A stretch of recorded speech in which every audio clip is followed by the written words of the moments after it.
We're starting a new series today called How to Make a Better World. And this series will wrap up the Sermon on the Mount as we've been walking through Jesus' teaching on the Sermon on the Mount, which is really how to be a disciple.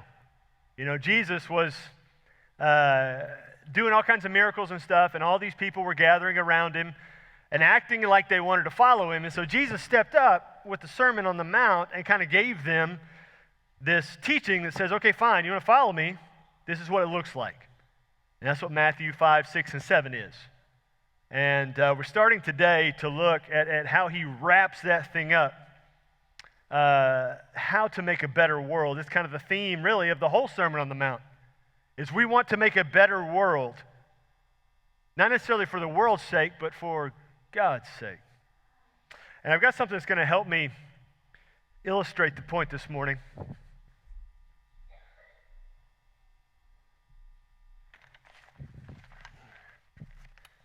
How many of y'all know what this is? It's a what? Yeah, what kind of chair is it? Lawn chair. Anybody? What? Lousy chair. Yes, not very comfortable. Oftentimes we call it a camping chair, right? But more often than not, I don't know about y'all, I use this chair more for observing my kids' sporting events than I do for camping. You know what I'm saying? You go to one of those deals, you go to soccer or you go to baseball or whatever, and you can see the parents who, the more experienced parents might have several of these, at least for the parents. The kids can fend for themselves. I saw one, we went to a baseball deal that it was the grandparents and the parents of the kid had chairs like this, but they were rocking like gliders, and they had footrests that came out from the bottom. And I don't know what Walmart they went to, but our Walmart does not have those chairs. I don't know where in the world they got those things. But we sit in these deals, and we go to these events, and we watch our kids. I was making sure. It's been a couple seasons since I sat in this. I didn't know if it was going to hold me. And we cheer our kids on, and we sit next to everybody else, and I'm thinking back to last baseball season, and there were several times during that baseball season we sat on the opposing team side because it was in the shade. You know, the other side, you don't want to sit over there for hours in the sun. You sit in the shade, and it doesn't matter what side of the field you're on. And so we sit over there, and inevitably we sat behind some people who were sold out that their kid was the best kid who ever touched a baseball in the history of the world.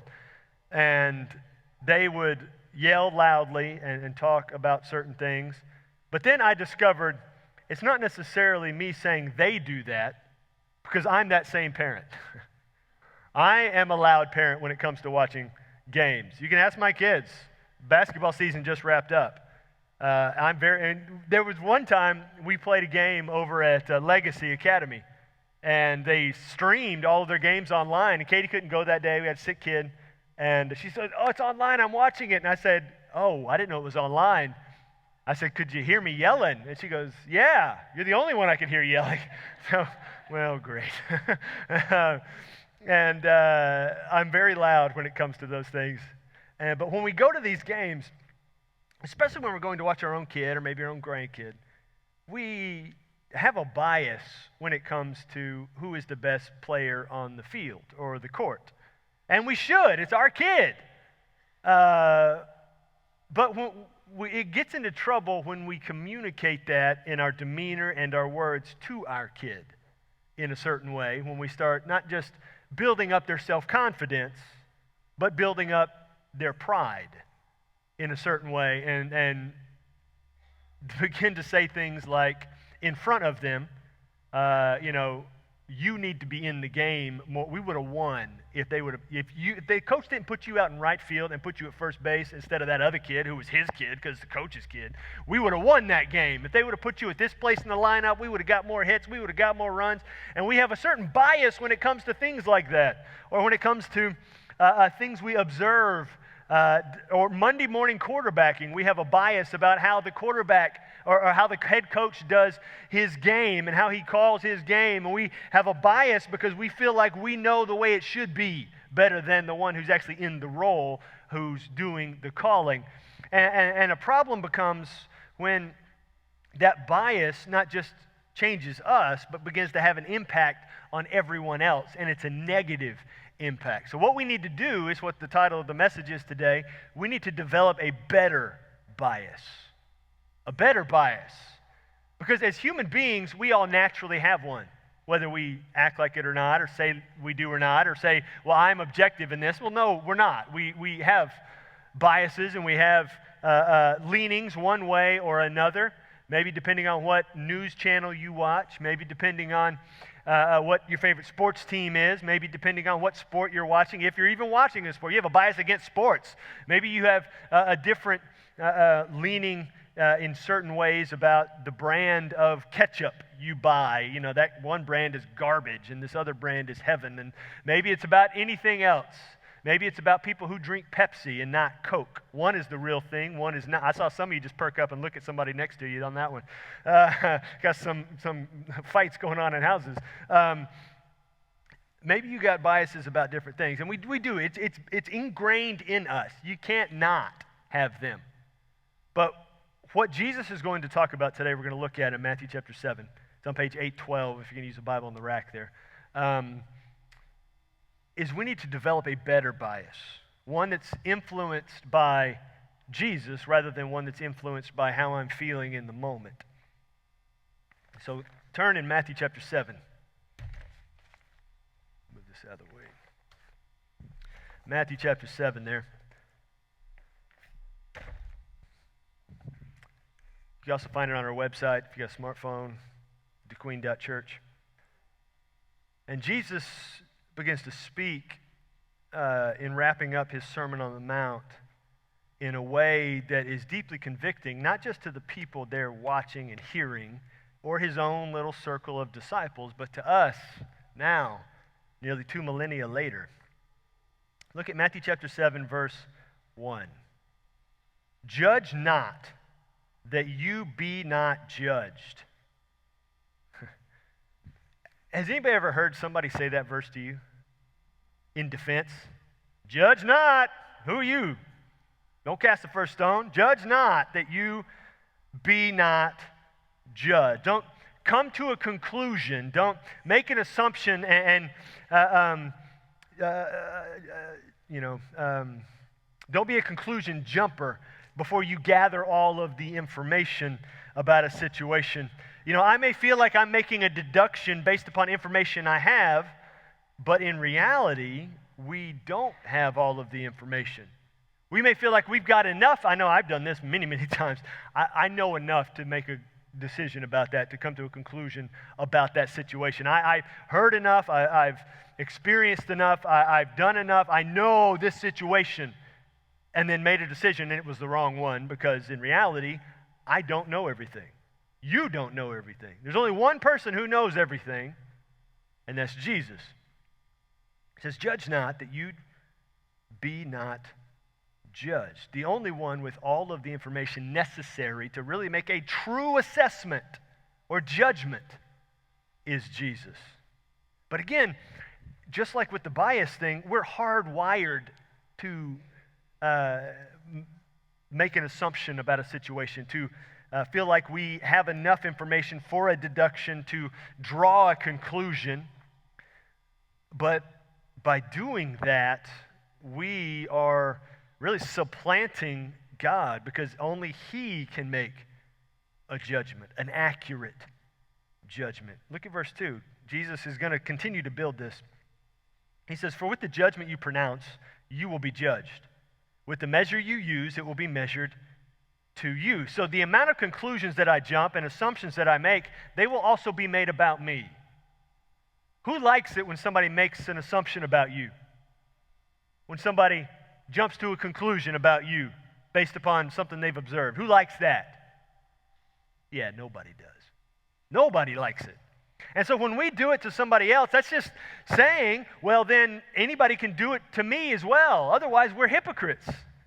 If we allow ourselves to do it about everyone else and don't like it when anybody does it to us, we're saying it's fine for me to do, but not for anybody else. Jesus says, you do it, other people are going to do it too. And the struggle with that is it becomes difficult to determine, not just once I have all of the information to make a decision, to make a judgment call about an individual. It's distinguishing between what is actual fact and truth and what is gossip and rumor. Because we gather all this information constantly, but we end up gathering gossip and rumor in among something that may be just a little kernel of truth. And in that mixture, the mixture itself prevents us from being able to tell it apart. Because it's all just gathered in and gathered in and gathered. It happened in our house not too long, this past week, I think. We're talking about the coronavirus. I said, well, I heard this. And Katie said, well, I heard this. And I said, well, I heard it, but I really just read it in one article.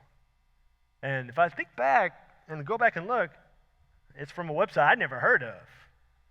And and somebody posted it on Facebook, so that's absolutely true. And it was, differences in percentages, and she was right and I was wrong. And, we ingest all of this stuff from various things, and we think we can make a decision or make a judgment, as he's saying, about a situation or about an individual based upon this thing we've taken in when it may not even be true at all. That doesn't mean we shouldn't take in information or we should never make decisions. But when it comes to making a judgment about an individual, we need to be super careful what we're doing. Because in reality, the only one qualified to judge is Jesus. Not you, not me. Because I don't know everything that's going on with you. And you don't know everything that's going on with me. And somebody may tell me something about you. That's hearsay. That's them telling me. I didn't see it. Maybe they had a bias against you from the beginning. And that's skewing what they're saying. And them telling me and me believing them is skewing then what I believe about you. And I'm making a judgment call about you based on somebody who didn't like you from the beginning. And that's messing it up. But we do that all the time. All the time. Subconsciously even, we do that. And Jesus says, be very careful. Judge not that you not be judged. For with the judgment you pronounce, you will be judged. With the measure you use, it will be measured to you. Even subconsciously, I did a little research this week. The problem with this judgment deal that we all deal with, and we do it without even thinking about it, is what the psychiatrists tell us, is that happens in the back of our brain without us even knowing, is we feel like when we judge somebody else, we lower their status within us, and that raises our own status of how we think about us. If we make somebody look, at least in our mind, that they are lower than us, it makes us feel better about us because they're lower. And there's some big fancy word about that. I don't know what it is. But Jesus is saying we don't need to be judging other people because that opens you up for this opportunity to be judged. So we must be careful when acting as though judgment is my right or responsibility or role, because we so easily slip into conclusion jumping. We may feel like it's my responsibility to judge that person. It's my role to judge that person. It's my right. I have the right to do this. It's a free country. I have free speech. I have free thought. I can do this. I have a right to do this, to judge them. We're not going to say that because we know, Jesus said, do not judge. And so we're thinking, we're not going to say it, but we do it anyway. I have a right to judge them, to think this, because so-and-so told me, and I trust so-and-so because, they're not a sinful human being, so I trust them absolutely. We don't say that because obviously that's ridiculous, but we do it all the time, guys. Maybe you don't. Maybe you do. I do. But we don't realize something my dad told me all the time growing up. I don't have rights. I don't have any rights. I forfeited those rights the moment I sinned. My right, the thing that I've earned, is hell. And the only way that I don't receive that is the mercy of God. And so in pursuing Jesus, believing Jesus' death and resurrection, I gain his mercy and his grace. Grace being something, he gives me something I don't deserve, heaven, his love. Mercy being, he doesn't give me what I do deserve, punishment. So am I going to shout from the rooftops, give me my rights? No, because my rights mean I go to hell. I don't want it. No, absolutely not. And so if I say it's my right to judge so-and-so, I don't understand really what I'm asking. I don't understand really what I'm asking. I'm missing God's role in the midst of what's happening. And I'm trying to take God's role onto me. When I take somebody and I put a label on them because of something I believe or because of something somebody said, and I'm judging them without realizing I'm judging them, but I put a label on them in my mind, I am doing God's job. That's his role, not mine. And I'm doing his job. Now, let's take it from a higher level. Let's not even talk about family members. Let's not even talk about a label your parents put on you, or a role somebody said to you at work this week. Let's talk about maybe a label you put on politicians because of what some news organization said about them, or because of some Facebook article you read. And you got a label that you've already placed on them. You say, yeah, but I said this article, and I got 15 articles about that same issue. Okay. Judge not that you be not judged, unless you've read 15 articles. Then you're good. Y'all looking? Does your Bible have that footnote? Mine doesn't have that one. Maybe your translation has that footnote in there that it's okay to judge politicians. It's okay to judge them. They're in the Senate. They're in the House. They're the president. They're a local rep. They're the mayor. It's okay to judge them and put that label on them. It's okay. It's a footnote right there. Look, right. Well, no, that's not in mine. The Greek doesn't say that. I don't know. Maybe you got one of those newfangled translations that's got that in there. That's just a macro level, higher level. We're not even talking about once we get into the business of labels and judgments we've made about people around us. Judgments some of you have made about somebody else who's sitting in this room right now. You've already popped it on their head because of something you think about them, because of the way they dress, because of something they posted on social media, because of how they walked in the building this morning. Never mind, everybody got less sleep last night than normal. Maybe you've already put a label on them because somebody whispered something in your ear or said something to you in conversation 2 weeks ago, and it's made you think this about that person, and you've made a judgment about them. I'm not just saying you do. I do this. I feel like I'm gathering information from a trusted source of an individual, and I make a judgment call about somebody, and the Jesus slaps with this, judge not. And I have to say, in prayer, Jesus, man, you're right. I was doing what is yours and not mine to do. And so look what Jesus said. He gives kind of an explanation, a description of what he's talking about. He says, why do you see the speck that is in your brother's eye, but do not notice the log that is in your own eye? Or how can you say to your brother, let me take the speck out of your eye when there is a log in your own eye? You hypocrite. Now, how would you like that, right? How would you like somebody to come up in front of you and say this and this and this and point at you and say, you hypocrite? But Jesus is saying it, so you can't be like, man, what are you talking about? It's Jesus. Okay, fine, I'll listen because it's Jesus. He says, you hypocrites. You hypocrite. First take the log out of your own eye, and then you will see clearly to take the speck out of your brother's eye. A speck. You know, the literal translation of that word speck, I mean, it means speck or it means splinter, but of the word log means beam. Beam, not just a 2x4, a beam. right? A big old piece of wood. Big old piece of wood. Hey, Micah, you come help me real quick? I got a big old piece of wood here.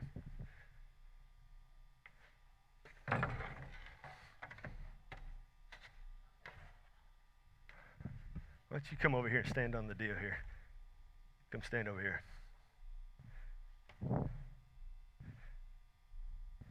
Now, if Micah's got a speck in his eye, and I've got a beam in mine, and I'm judging him, man, you got a speck in your eye. Look at that splinter you got in your eye. I cannot believe, can you believe he's got this speck in his eye? See, I'm going to make it so he falls off this thing first before I do. So you got a speck in your eye, and I'm looking around and I'm telling him, can you believe he's got that speck? Look at his speck in his eye. I'm examining it and looking at it, but the thing is, if I've got a beam in my eye, I can't see anything in his eye. Even more than that, if I've got a beam in my eye, I can't see even what's going on with me because it's blocked. I can't see anything. Because I've got something blocking my vision, something massive. And if it's in my eye, I'm waving it around, causing all kinds of damage to things around me, whacking other people in the head with it. Some of y'all thought I was going to do it. Yep, there you go. But I can't see anything because my vision is blocked. And so Jesus tells us truthfully here what we need to do. You can't do anything for anybody else because your vision is so messed up right now. Thank you. Thanks, Micah. Yeah, clap for Micah. He was brave. He thought I was going to whack him in the head. And so Jesus gives this great illustration.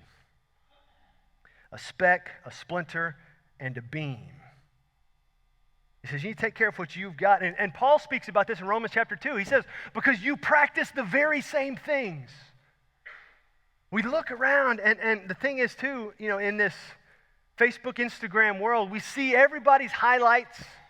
We can't see the behind the scenes. We don't know what's going on, and so we make judgments about what we can see, even though in reality, like the beam, we can't really see because we're blocked. The sin is blocking us from really truly seeing what's going on out there in other people's lives and other people's situations. And so, if I took that beam in my eye and I pulled out some tweezers and was trying to poke them in his eye to pull something out, you think he would trust me very much? Would you trust me very much? No, not really at all. At all. Because I've got this big old beam, I can't see anything. I wouldn't trust somebody anyway, if their eyes were clear to be poking tweezers in my eyeball. That's not a very fun situation. And so Jesus tells us, you have a beam, they've got a speck. You need to work on what you've got because you can't see clearly them, much less see clearly you. And see, the thing is, what he's trying to illustrate is that judgment is pride. Judgment is pride.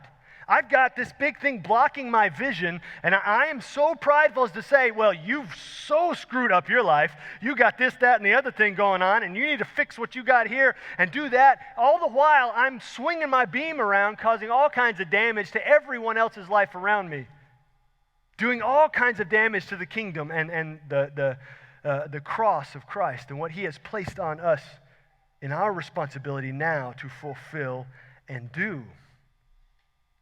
I can't see him, I can't see me because I'm blocked.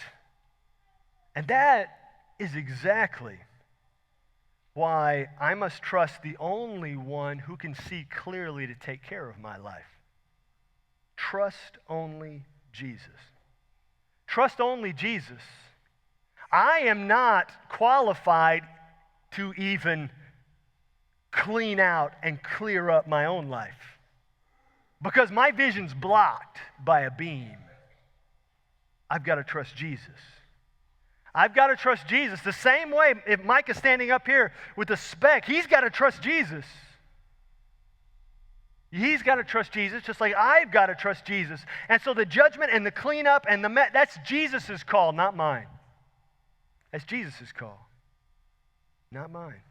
That's Jesus' call. He can take care of it, but in that, I've got to trust him, and I've got to communicate with him, and I've got to listen to his instruction. Otherwise, the beam's just going to get bigger and bigger and bigger and more obstructive and more problematic on me, weighing me down if I'm not listening to what Jesus is saying to whittle away and cut away the mess that's there. Trust only Jesus, because he has perfect vision.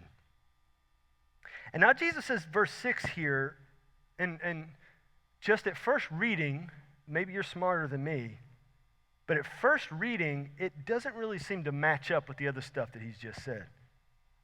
Look at what Jesus says in verse 6. Do not give dogs what is holy, and do not throw your pearls before pigs, lest they trample them underfoot and turn to attack you. That trample means to forcibly step and destroy. They attack you. They tear and rip you with a forceful, violent action. Don't give dogs what is holy. Don't throw your pearls before pigs. I'm sure you've heard the phrase, pearls before swine, right? That's where it comes from. The King James version of that verse. Lest they trample them underfoot and turn to attack you. Now that turn is interesting. It took me a while to figure this out. But the turn that Jesus uses here, the word turn, implies betrayal. Because it implies that they're walking with you and they turn on you and attack you. Like your own attacking you. Do not give dogs what is holy or throw your pearls before pigs. They appear to be with you and then they pounce at the first opportunity. At the first opportunity. Now, so what Jesus is saying in relation to all of this, biblical and spiritual truth, biblical and spiritual health may not always be appreciated. However, we are not to judge the other person or be personally offended by them if they say something. Maybe even if somebody says something judgmental to us. It's not on us to be offended by what they said. Because in being offended, we instantly turn and in defense judge them back, being guilty of the very thing we're mad at them for doing to us. Because they have not rejected us, they've rejected God.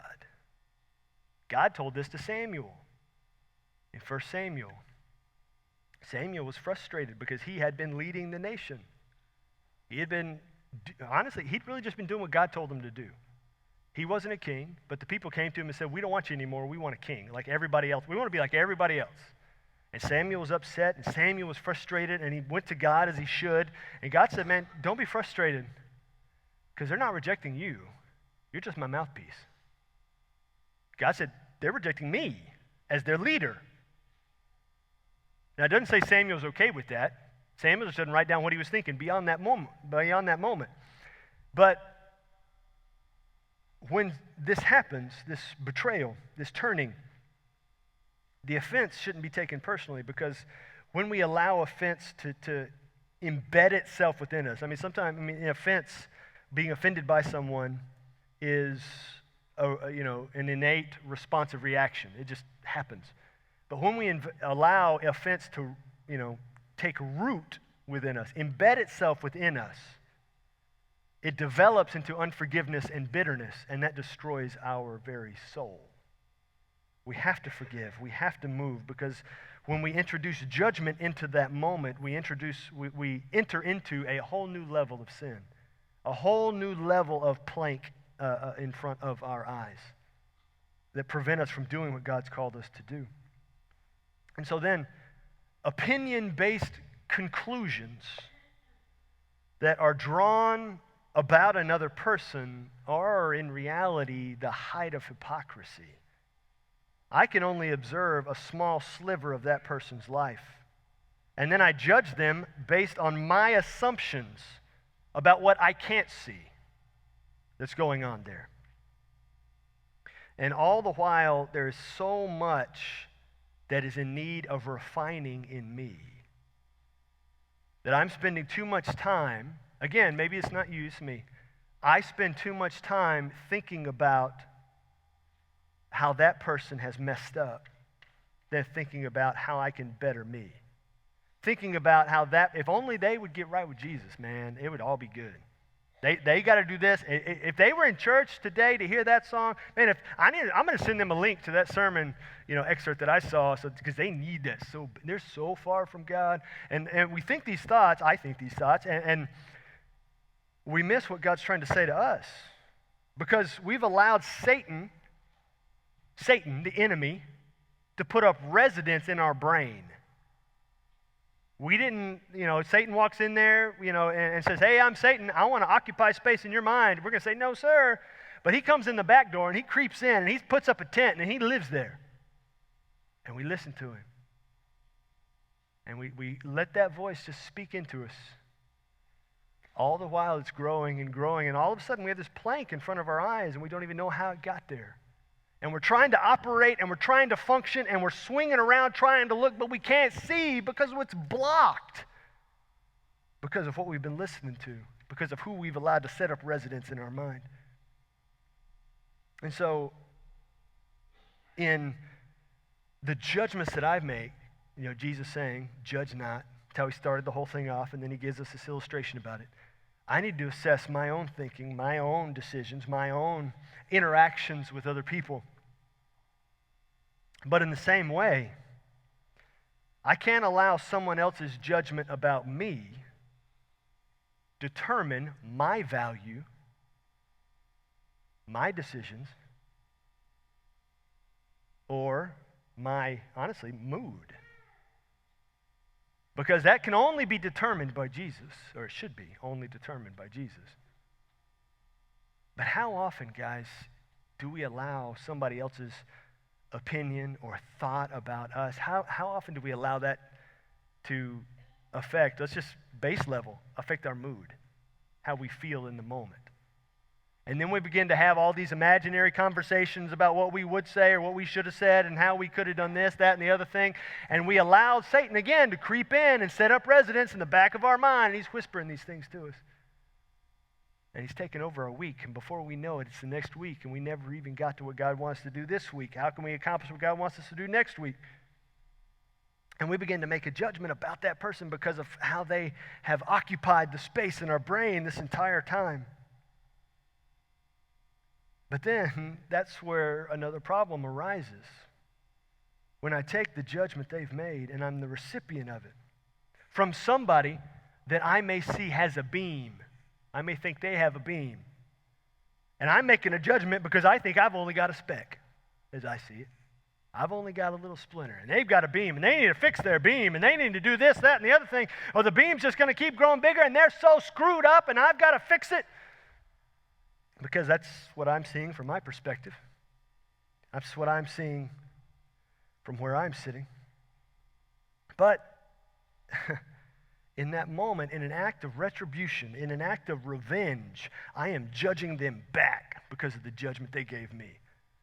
That's the only way I can strike back. They judge me, I'm going to judge them back because of this, that, and they're like this, and they're like that. And I may even start pulling from Scripture and say, well, they're acting like this, and they're acting like that. And Jesus whispered, judge not. Well, I don't need that Scripture right now. I'm going to go find one of these other ones that applies, that I want to use. I don't want to use the ones that are convicting to me. I want to use the ones that tell me how bad everybody else is. And Jesus again whispered, judge not. That's not your job. And so every interaction that we have, we begin to think this way. And it begins to impact our demeanor and the way we walk about our lives. That's why so much prejudice is passed on, because one parent had it and they passed it on to their kid, and that kid grew up and became a parent and passed it on to their kid, never dealt with it, never allowed Jesus to do something with it, to fix it, to clean it up, and they just took the beam they had on their deathbed, handed it off to their kid, and it's existed for centuries. Because nobody allowed Jesus to clean up the mess. And then we begin to walk like this, with this constant sense of judgment, because we're not aware that it's happening. And we begin to prejudge situations before we get to them. We begin to prejudge people before we interact with them because maybe something somebody said or because of something we saw online or because of the way they're dressed or because of a situation, really because of a situation we're coming from, and we prejudge the person before we get there. And Jesus is trying to get us to understand, don't prejudge the process. Because in reality, we can't see the whole process. He's still working. He's still got stuff going on. I don't know what he's doing in so-and-so's life. I don't know. And so when I prejudge the process, I am producing, not just in me, but in the person through our interaction, a problem that may prevent them from getting closer to Jesus or knowing Jesus for the first time. Don't prejudge the process. That's where we have to develop a better bias, by not prejudging the process. We have to not prejudge. We need to pre-choose mercy. We need to pre-choose mercy. Not, again, I said it earlier, mercy means not giving someone what they do deserve. And so in this context, pre-choosing mercy would mean not giving someone what I think they deserve. So I need to pre-choose mercy, which actually Jesus, I read this morning in my time with the Lord, Matthew chapter 9, verse 13. Jesus said, I desire mercy. That means Jesus wants us to give him mercy? No, Jesus doesn't need mercy. He's Jesus. That means he wants his followers to be merciful. He says, I desire mercy. I desire to receive from you a life that is filled with mercy. So we need to pre-choose mercy in how we walk, in how we interact, in how we speak. And when we wake up in the morning, I am going to pre-choose every interaction today will be with mercy. Because I don't know the backstory. I don't know what they've got going on. I don't know what God is developing within them that he's going to use in 20 years. But I can only see right now, and I'm not going to prejudge them. I'm going to pre-choose mercy and let God sort it out. Because he sorts a lot better than I do. I'm pretty bad at sorting. It's not going to work out. I may think I have a system, and then in 2 weeks I say, well, I know I put that one thing in a place where I knew I would remember it, but I don't remember it now, but I thought I would then because I thought in my brain I had a system. But my system's messed up because I've got a beam in my eyes. I need Jesus to do what he does. And so we need to pre-choose mercy. And so what that means is that we must have patience for the process. Patience for the process. For their process, for my process. Sometimes having mercy means having patience. Because God's not done yet. He's not done. You're still breathing, he's not done. They're still breathing, he's not done. He's still working. Have patience for the process. Let the process keep working. Let Jesus keep working. Keep doling out mercy just as he doles out to me without limitation and allow him to work out what he's doing. You know the big theological word? Sanctification. Sanctification. He's making you more like him. And if you're a follower of Jesus, he's making you more like him. And so when Jesus is preaching the Sermon on the Mount, he's telling disciples how to interact with each other. He's not even talking yet about how you interact with people who don't know him. He's not even talking about that yet. He gets to that, but he's not there yet. He says, when you're just dealing with Christians, pre-choose mercy. You're a recipient of mercy. They're a recipient of mercy. Pre-choose mercy. Don't prejudge. Pre-choose mercy. Have patience in the trust that God is working something in them better than what you would work in them. Man, that's hard. Because again, I can't see your brain. I know my brain. And in my brain, I think, well, I know pretty good what I would do. I know how to fix them. And I'm going to judge. I'm going to say this, that. And if they would only do this, then their life would be, and their kids would not be screwed, and then their life would be so much better. If they would just do this. If I were in their shoes, I would make this decision.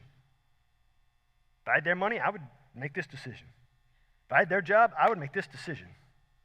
And what that means is I'm judging what I can't really see. Because I've got this plank in front of my eyes. And so I'm prejudging instead of pre-choosing mercy. And Jesus wants his disciples to choose mercy. That's actually something he prayed, was in John chapter 17. Jesus prayed for his disciples, his Christians, us, people who would come to know Jesus after he left the world. He prayed about how we would treat each other. He prayed about how we would treat each other. Think about that for a second. In the next time you get done with an interaction with another Christian, maybe even this today, you go to this lunch we're going to have, and you go home and you sit down after having been here, and you just think about your interactions this morning with other Christians. And Jesus prayed for that. He prayed for how you would act. He prayed for how you would respond. He prayed for the tone with which you would speak. He prayed for unity between his followers. And when we prejudge, when we don't offer mercy, we're putting up a wall in between each other that some others may not even know that's there. And we're putting this wall up, and in doing that, we're opposing the very prayer of Jesus. So, the question is, will you choose mercy? Will you choose mercy? Will you choose mercy in how you interact with your friends, in how you talk to your spouse, in how you deal with your kids this afternoon when they lose it again and you want to lose it because you feel like you're losing it? Will you choose mercy in just 15 minutes when somebody makes some comment in the hallway? Will you choose mercy? Will you choose mercy this week when you see something on social media? Will you choose mercy when somebody whispers something to you or says something to you in conversation about somebody else? Will you choose mercy in that moment? Because we have received mercy. Maybe today you need to choose mercy for the very first time. Maybe today you need to believe Jesus is God's Son. Not just head knowledge, not something you've just been taught by your parents, not just something you've heard about on the History Channel, but you need to believe for the first time that Jesus is God's Son, that he died so all your sins would be forgiven, all of them, every single one. And then he rose from the dead so that you can live after you die. Maybe today it's your turn to believe that. It's your time to believe that. And you can feel it right now in your heart. Jesus is speaking to you internally and saying, listen up. Now's the time. Now is the time.